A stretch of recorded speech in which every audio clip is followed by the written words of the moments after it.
Papatapos na naman ang isang linggo. Kung ano-anong weather system ang kasalukuyan nakakaapekto sa bansa, alamin mula kay Pag-asa Weather Specialist Veronica Torres.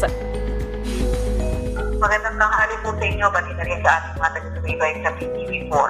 Itong Intertropical Convergence Zone, patuloy pa nga rin yung epekto sa Mindanao at northeast monsoon sa northern Luzon. Asahan naman natin na magpapaulan ng shear line sa Mindanao at Palawan ngayong araw. Itong northeast monsoon naman, magdadala rin ng mga paulan sa Cagayan Valley at Cordillera at Extra Luzon. Magkunet ang panahon sa nalalating bahagi ng bansa kung saan sa ibang region, posible yung mga tsansa na may hinang pagulan at sa Metro Manila at nalalating bahagi ng bansa, mga tsansa naman ng mga localized thunderstorms.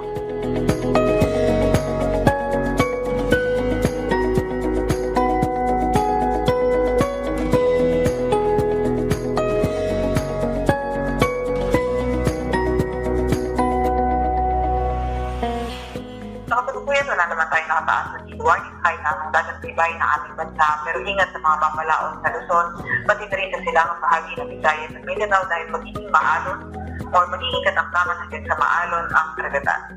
Pero din tayo nilabas na weather advisory updated kanina alas 11 ng umaga kung saan asahan natin ngayong araw ang heavy or moderate to heavy rain sa Dilagat Island, Surigao del Norte, Surigao del Sur at Davao Oriental. Para naman sa outlook natin for the 5-day weather outlook, asahan natin sa Metro Manila na magpapatuloy pa nga rin ang partly cloudy to cloudy skies na condition natin, pero may mga chance pa nga rin na mga localized thunderstorms. Pero ingat sa mga nasa northern Luzon area, lalo na sa silangang bahagi dahil posible magpaulan ang shear line. Hindi lang sa northern Luzon, pati na rin sa silangang bahagi ng Luzon. Ingat rin sa mga nasa may Visayas Mindanao area dahil posible naman makaapekto ang shear line sa lugar nito. Nakasalukuyan, wala naman tayong monitor, low pressure area man or bagyo sa loob or malapit sa ating Philippine area of responsibility.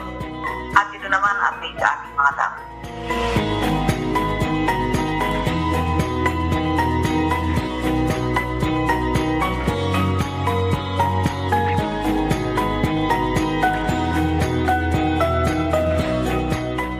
Yan nga muna ang latest mula sa Weather Forecasting Center ng Pag-asa, Veronica Torres.